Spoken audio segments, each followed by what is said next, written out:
నా పేరు K Chandrasekhar from Siddipet. Sir, నాకు ఈ అవకాశం ఇచ్చిన మనూరు రాజు గారు కానీ ఉపేందర్ గారు కానీ ఇది ఒక మంచి అవకాశం.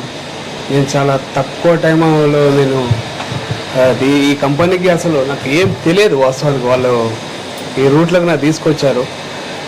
నేను కూడా నమ్మలేకపోయాను కొన్ని సిచ్యువేషన్లో, ఎందుకంటే చాలా చేసాం మార్కెట్లో. నేను చెప్పాల్సిన పాయింట్స్ అని మీరు చెప్పేశారండి ఆల్రెడీ. నేను చెప్పాల్సింది ఏం లేదు. ఇక మీలో లేని పాయింట్స్ మాత్రం నేను చెప్పగలుగుతాను. మీరు చెప్పలేనివి మీరు చెప్పలేని లేనివి కాదు. ఓకే, కొన్ని అదే సార్. సో చాలా మటుకు మేము మార్కెట్లో కూడా నేను కానీ ఉపేందర్ గారిని కానీ మేము చాలా సిన్సియర్గా చాలా వాటిల్లో కూడా చేసాము. అన్నిట్లలో మైనస్ అయ్యింది. అయినా కూడా ఎక్కడ మేము పట్టుబడులకు లాస్ట్ కోవిడ్ సిచ్యువేషన్లో ఒక one and half year back అంతే. ఆ టైంలోనే మేము మార్కెట్ చేయలేదు ఏది కూడా. సో మనకి ఒక మంచి అవకాశం. దీని తర్వాత యాక్చువల్గా నేను ఇంకొకటి చెప్పాలి. నేను అసలు ఒక 10,000 అప్పు తీసుకోవాలంటేనే నాకు భయం అవుతుంది. ఫస్ట్ ఆఫ్ ఆల్ ఒక 10,000 అప్పు తీసుకోవాలంటే నాకు భయం అవుతుంది. సో నా కోసం ఈ యొక్క ఇంట్రడక్షన్ నాకు చాలాసార్లు వివరించారు ఉపేందర్ గారు. మీరు రండి సార్ అని చెప్పేసి ఒక్కసారి వినిపోండి, ఖమ్మం అయితే వచ్చి వెళ్ళిపోండి అని చెప్పేసి మాట్లాడారు. సరే అని చెప్పేసి ఆ రోజు ఒక 27,000 రూపాయలు నేను అప్పు చేసుకొని మరీ వెళ్ళి ఆయన దగ్గర కూర్చున్నాను. ఆ రోజు అదే ఆ అమౌంట్ అక్కడ ఫస్ట్ టైం పిన్ పాయింట్ తీసుకున్నాను. అప్పుడు 54 కూపన్స్ మాత్రమే వచ్చాయి. నా జాయినింగ్ డేట్ వచ్చేసి 2వ నెల 22 నాడు నేను ఐడి చేశాను దీంట్లో. సో దీంట్లో చాలామంది లీడర్స్ వచ్చేసారు.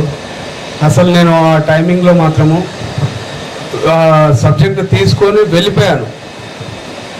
ఈ యొక్క సబ్జెక్టు అసలు నాకు తెలియదు వాస్తవానికి. వాళ్ళు ఒక సార్ రాజు గారు ఒక ఎగ్జైట్మెంట్లో ఉన్నారు. వాస్తవానికి నాకు CEO సార్ ఇట్లా నాకు ఈ ఆపర్చునిటీ గురించి మంచి ఎక్స్ప్లెయిన్ చేశారు. అప్పుడు నాకు కొంచెం అర్థమైపోయింది.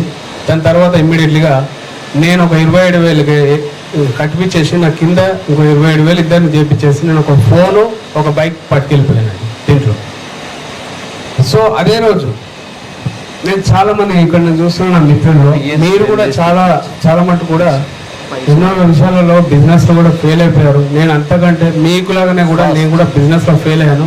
కానీ ఇంత మంచి ఆపర్చునిటీ అంటే ఒక చినుకు స్టార్ట్ అయిందండి.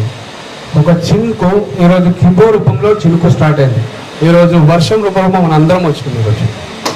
సో అది నాకు చాలా చాలా నచ్చింది. ఒక 1.5 మంత్ నేను కింబో చేయకుండా కొన్ని అనివార్య కారణాల వల్ల నేను చేయలేకపోయాను. ఇప్పుడు మళ్ళీ స్టార్ట్ చేస్తున్నానండి.